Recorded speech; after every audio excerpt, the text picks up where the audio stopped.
정봉주, 주진우 두 분을 모시겠습니다.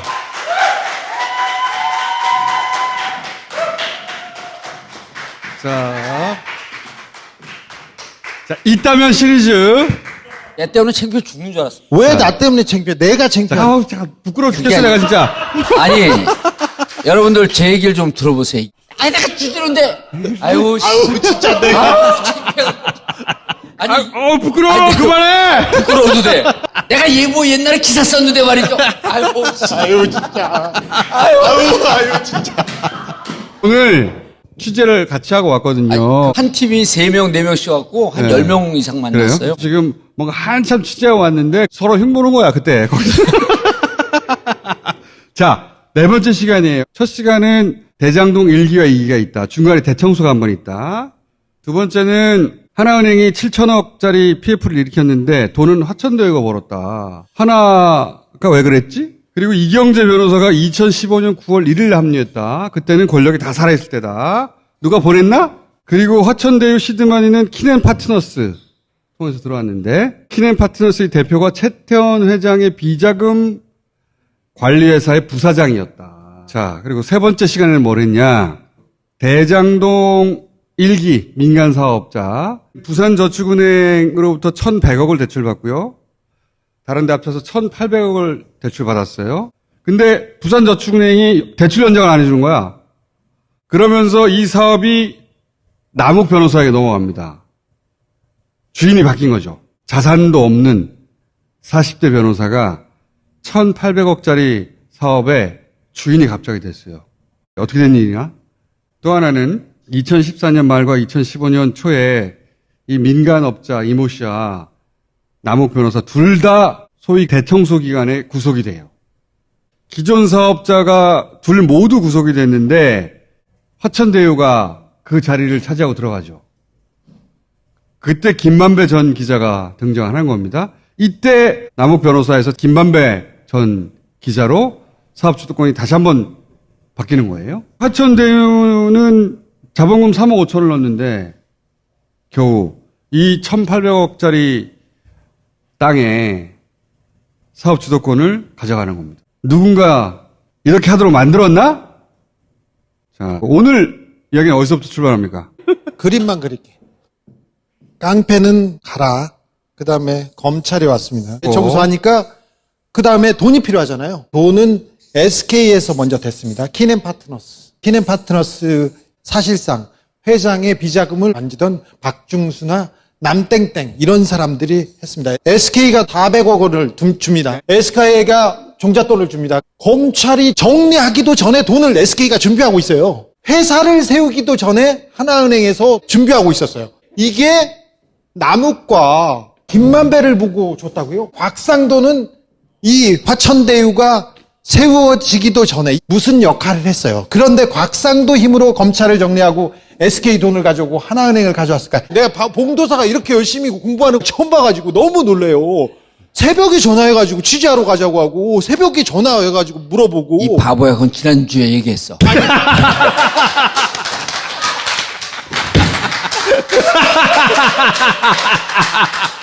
자, 오늘 취재한 거예요. 어떤 분들을 만나신 거예요? 금융권 관계자들을 다 만났어요. 오케이. 실무 차원에서는 직접 했던 분들이에요. 네. 오케이. 2015년도에 화천대유에서 저희가 어떤 사업을 하겠습니다 하면서 처음 가서 만난 사람을 저희가 만나고 왔어요. 그때 직접 오케이. PF하고 네. 대출해주고 그랬던 사람들 다 만났는데 실무 차원에서는 아구가 빠진 데가 없어요.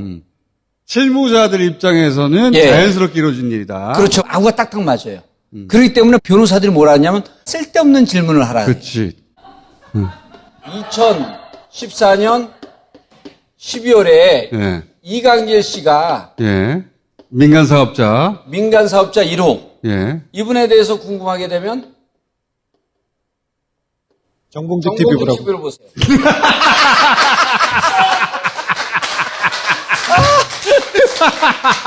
이강길 씨를 사실은 모든 언론에서 다 인터뷰했습니다. 우리가 제일 마지막으로 인터뷰했어요.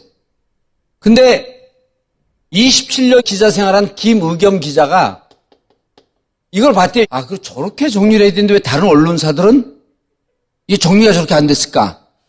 김우겸 씨에게 궁금하다면 정봉주 TV를 보세요. 이때 이 사업 소유권자는 남욱입니다. 이강길 씨한테서 처음에는 남욱한테 넘어갔어요. 그렇지. 2014년 이 사업권은 남욱한테 있어요. 근데 김만배로 넘어갔죠? 화천대유. 어떻게 화천대유 김만배한테 넘어갔어요? 이거 기사 나오는데 한 군데도 없습니다. 너무 이상한 거예요. 1,800억짜리 땅이잖아. 그 땅이 자기 자산 한 푼 없는 남욱 변호사라고 하는 40대 초반에게 넘어간 것도 이상한 건데, 이게 다시 왜 김만배 기자라는 사람한테 넘어가냐고. 그러니까 두 번 크게 바뀐 거예요. 한 번은 민간업자에서 남욱, 그리고 남욱에서 김만배 전 기자. 사업의 주도권이 딱 두 번 크게 바뀌지. 김만배가 하나은행을 만났어요. 그 사람들이 그래, 하나은행 쪽에서 가져왔다. 네. 가져와서 검토가 시작이 됐다. 김만배가 이 사업의 주체가 된 거를 설명이 안 되잖아. 설명을 아무도 안 해요. 처음에 하나은행에 온 사람들이 성문. 이분도 변호사예요. 곽상도 성대법대 후배예요. 성대법대 87학번. 84 김만배. 82 천화동의 1호 주인 김만배의 차명 소유라고 했던 이한성. 다 성대 7, 8. 동문입니다. 곽상도. 곽상도. 더 위에 김정태. 다 성대 동문이에요. 처음에 하나은행 왔을 땐 누가 왔냐면 이성문. 김만배. 남욱이 왔대요. 그러니까 하나 1차 미팅에 화천대유의 이성문, 김만배, 그리고 남욱 변호사. 세 명이 같이 온 거예요. 처음서부터 키넨 파트너스 얘기를 다 했다는 거예요. 처음부터. 처음부터. 네. 초창기 운영자금 키넨 파트너스 돈이 들어올 겁니다 해갖고 했다는 거예요. 키넨 파트너스. SK에서 돈 들어온다는 얘기를 처음부터 했어요. 처음부터 했다는 거예요. 그러니까 예. 하나하고 아직 컨소시엄이 구성이 안 됐는데 돈은 들어오기로 돼 있다고. 예. 그 얘기를 화천대유가 설립되기 전에 이미 얘기를 했어요. 이 이야기는 화천대유가 설립되기 전에 이야기예요? 설립되기 전이죠. 종잣돈은 키넨 파트너스에서 들어올 거다. 그래서 키넨 파트너스를 검색을 해봤대요. 예? 그랬더니 대표가 박중수더라. 그래서 주진우가 예리한 질문을 했지. 박중수 검색하니까 뭐가 나오던가요? 그랬더니 복지재단하고 뭐 그런 사람이더라. 그래서 주 기자가 그분은 최태원 비자금 관리하다가 감옥 갔다 온 사람이에요. 그거 먼저 나오거든요. 그러니까 자기들은 그거 본 바가 없대요. 그런 기사를 본 적이 없어요. 그런 기사를 본 적이 없대요. 아니 그러니까 요런 데서 이게 말이 조금씩 틀리는 거예요. 박중수는 김준홍, 김원홍과 함께 SK 최태원 최재원 비자금 관리하는데 중심 역할을 했던 사람이 부사장으로. 그리고 그것 때문에 감옥을 갔다 와요. 갔다 왔어 근데? 아니요. 몰라요, 그거. 그분 몰라요. 그런 사람이면은 그런 사람이 연루되어 있으면은 키넨 파트너에서 돈 들어온다는 게 문제가 있는 거 아닙니까? 그랬더니 우린 그건 모르고 있었는데요. 이렇게 답변해요. 김만배도 같이 나왔는데 이 사업의 주인은 남욱인데 김만배한테 이게 어떻게 넘어간 거지? 그렇지. 이게 지금 우리도 궁금한 거예요. 저도 그게 미스테리예요. 그 과정에서 남욱은 검찰 조사를 받다가 구속이 돼요. 이게 2015년 1월에 있었던 일이고 2015년 3월에 투자를 결정합니다. 근데 그 과정에 남욱이 구속됩니다. 요 이후로는 민간업자도 잘 모를 것 같아요. 민간업자는 이미 구속돼 버렸잖아. 예. 이강길 씨는 몰라요. 여기서부터는 자기는 완전히 아웃돼 버렸고 민간업자는 이제는 남욱에서 어떻게 김만배로 넘어갔냐 이게 미스테리인 거죠. 미스테리죠. 그리고 화천대유를 김만배 씨가 설립을 하죠. 그럼 화천대유가 야, 이 땅 주도권 우리 거야 이렇게 선언하면 됩니까? 무슨 법적 관계가 있어야 될 거 아니에요. 그렇지. 벙커 내 거야 오늘부터. 그거보다 좀 화내잖아 벌써. 어이샤! 와! 그런 거예요. 감옥에 갔잖아요. 근데 김만배 전 기자는 사업 주도권을 자기가 가져가잖아. 이게 어떻게 가능하냐 이거지. 하나은행을 만나고 나면서부터 하나도 걸림돌이 없습니다. 일사천리로 사업이 진행이 돼요. 이때부터. 자, 첫 만남이 2015년 1월이에요. 2015년 3월에 투자를 결정하고 50억 원을 넣습니다. 자본금. 이거는 대출 7천억까지 한 번에 달려갑니다. 그리고 연락이 안 되는 사람이 키넨 파트너스의 박중수 씨예요. 대표. 예. 이분이 SK 비자금 관리하는 베넥스라고 하는 회사에 있었다 그랬죠? 부사장으로. 예, 부사장으로 있었고 도대체 이 키넨 파트너스가 왜 여기에 돈이 들어가기로 했고 무슨 관계냐 그러면 이렇게 얘기를 해요. 박중수 씨가 이 사업 수완이 좋고 사활이가 좋아서 사활이가 뭐죠 우리말로? 구라가 좋아서 구라. 노가리가 좋아서 최기현 씨를 현혹시켰다는 거예요. 그렇게 이해한다? 그렇게 이해하고 있어. SK그룹 쪽에서. SK그룹 예, 쪽에서 왔어요, 또? 하나은행 SK그룹 예보 다 만났어요. 그래서 주준호 또 물어봤죠. 그럼 박중수 연락돼요? 우리도 연락하려는데 연락이 안 됩니다. 여기서 종잣돈을 내기로 한 게 사업의 시작이거든요. 그렇죠. 돈이 들어가기 시작한 건 저희가 처음이지. 그리고 실무자들 사이에서 문제가 있게끔 투자했겠어요? 실무선에서는 딱 아구가 떨어지는 거지. 실무는 절차는 잘 밟았겠죠. 그때 이제 또 주진우가 어리버리한 척하면서 질문하죠. 위에서 지시를 받았습니까? 지시 안 받았습니다. 절대 그런 일이 없습니다. 절대 그런 일 없습니다. 자기들이 보고 괜찮은 사업이라 투자했다고 했겠. 그렇게 얘기해요. 딱 그렇게 얘기했어요. 그러면서 한 20개 이상의 금융사를 자기가 돌아다녔대요. 하나은행 이 하나은행이. 팀장께서. 같이 하자고. 네. 그래서 왜 이렇게 열성을 다해서 하니까 주관사라서. 주관사라서. 그러니까 이제 그 주진우 김만배가 곽상도가 뒤에 있다고 얘기를 하던가요? 그러니까 그분들이 뒤에 있다고 생각하면 리스크였기 때문에 우리는 투자 안 했습니다. 오히려. 그리고 이제 주진우가 포로 화를 내요. 말 시작하자마자 5분만 지나면 자기 뒤에 법조인들이 있다고 광을 파는 사람인데 김만배. 당신한테 얘기 안 했어요, 김만배가. 그랬더니 안 했는데요. 또 안 했냐고 제가 한번 더 물었더니 하긴 했습니다. 그거를 이렇게 극적으로 하면 이건 거짓말이고 그분들 얘기는 정확히 전달을 해줘야지. 그 이후에 투자 결정을 하고 좀 친해지면서 그때 얘기를 들었습니다. 곽상도가 뒤에 있다. 곽상도나 이런 그 법조인들 또 물어봐요. 곽상도와 박영수는 무슨 역할을 했을까요? 그러니까 그분들이 모르겠는데요. 그분들은 모르겠지, 실제로도. 역할을 하긴 했겠죠.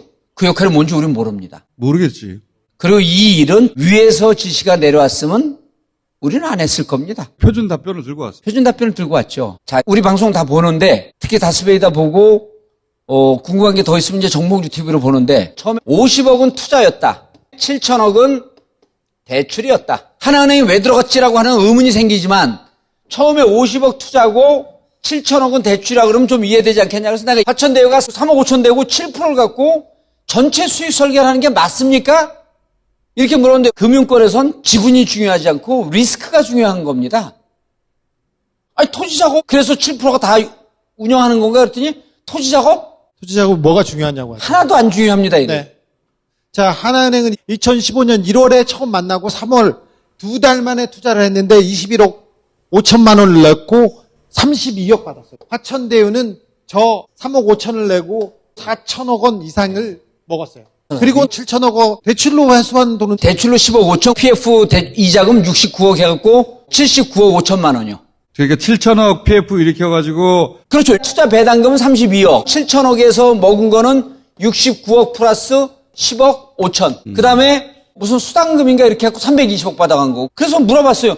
리스크가 중요하다고 하는데 암만 그래도 화천대유는 무슨 권한을 갖고 이렇게 막대한 수익을 가져가죠? 그게 오늘 해명됐어요? 안 됐죠. 리스크 의무란 얘기만 해, 리스크. 그러니까 무슨 리스크냐면 분양이 안 됐을 때 자기들이 리스크를 안겠다. 화천대유가 안겠다. 그러면은 화천 너네가 리스크를 다 줘. 그 대신에 너희가 이 막대한 수익을 가져가. 라고 했다는 거로 들려요. 그런 주장인 것 같으네요. 들어보니까. 그렇죠. 예. 그런데 그러려면 뭐가 있어야 되냐면 화천대유에 대한 막강한 신뢰가 있고 화천대유가 어마어마한 기업이어야 돼요. 화천대유는 만들어진 지 한두 달밖에 안 된 회사고 그럼 화천대유가 리스크를 안겠다라고 하는 개런티를 뭘로 했냐 이거지. 나하고 총수하고 주진호 가서 야 우리가 리스크 안게 그러면 당신들 훌륭한 사람이니까 믿습니다. 7천억을 들어가는 7천억 들어가는 건데 프로젝트인데. 또 이렇게 얘기해. 우리 돈이 21억 5천밖에 안 되기 때문에 이건 보험으로 설정을 해놨기 때문에 별로 문제가 안 됩니다.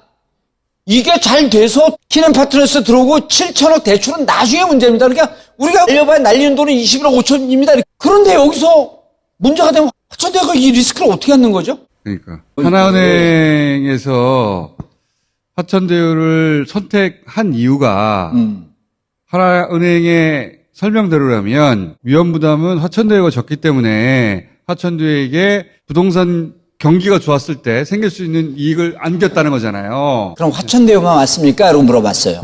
시행사가 화천대유만 왔습니까? 그랬더니 아니요, 두세 개 더 왔죠.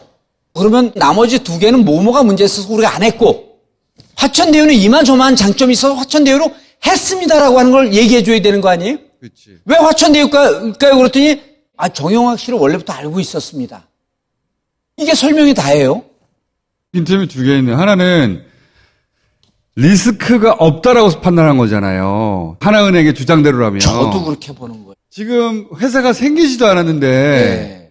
그리고 생겨봐야 전직 기자하고 몇 명인데. 그렇죠. 지금 회사 생기기 또 제가 이렇게 물어봤어요. 아니 김만배가 기자인데 개발하고 한다는 게 신뢰가 가든가요? 그때 당시 현직 기자지. 예, 그랬더니 뭐라 그러냐면 기자를 그만뒀다고 들었습니다. 기자를 두면 다 믿을 만한가? 얘 기자 그만뒀는데 아무도 안 믿잖아요. 왜 리스크가 없다고 판단했는지에 대한 설명이 없어. 없어요. 그리고 핵심인데, 나머지 그게. 두세 군데가 왔는데 예. 왜 그들에 비해서 경쟁 우위가 있다라고 하는 설명을 해야지 우리가 그렇지. 화천대유에 특혜를 줬다고 의심이 되는 건 하나은행이에요. 아니 하나은행이 준 거죠. 설명이 잘 안 돼. 안 되는 거지. 왜냐하면 리스크가 중요하다고 했잖아요. 예. 리스크가 없다고 판단할 근거가 없잖아 지금. 화천대유가 리스크를 다 안겠다 그랬다는 거야. 그럼 그러니까 그걸 화천대유 어떻게 믿냐고. 화천대유가 리스크를 안을 수 있다고 판단했는데 예. 그 근거가 없다는 거지. 없죠. 주 기자가 물어봐요. 이강길이 구속되고 남욱이 감옥 갔는데 이건 문제 있는 거 아닌가요? 그랬더니 리스크가 다 해소됐습니다.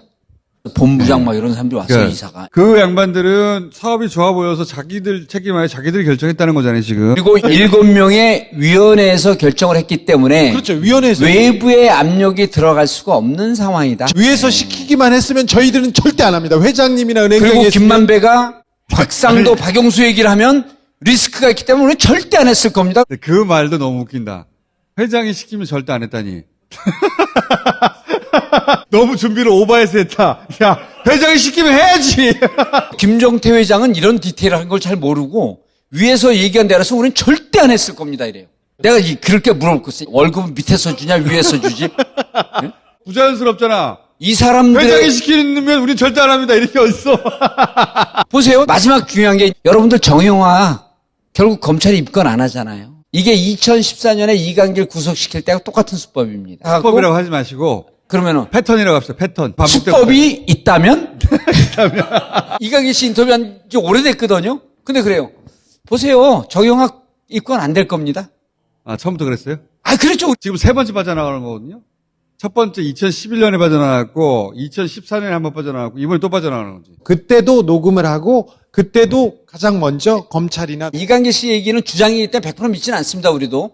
그런데 앉았더니 내 회사 회계 장부를 나보다 더 잘하는 검사가 앞에 앉아있더라는 거야. 그러면서 이번에 정영학 입건 안 될 거래요? 패턴이 똑같아요.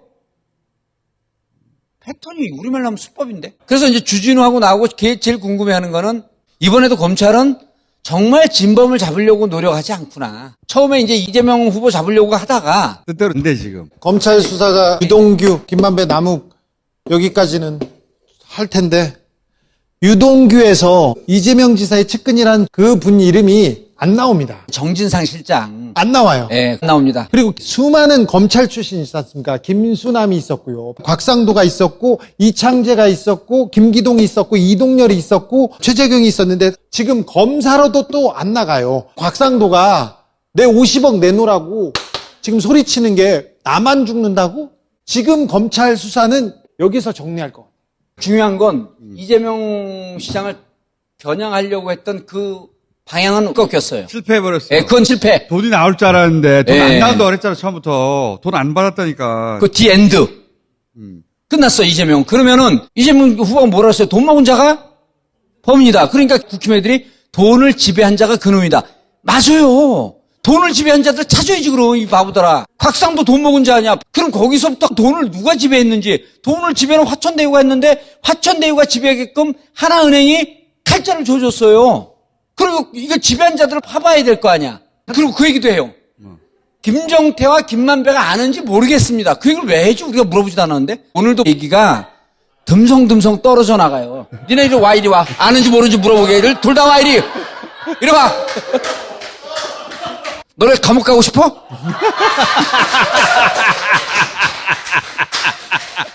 자, 다음 주에는 이 위로 있어요. 있다면? 있다면?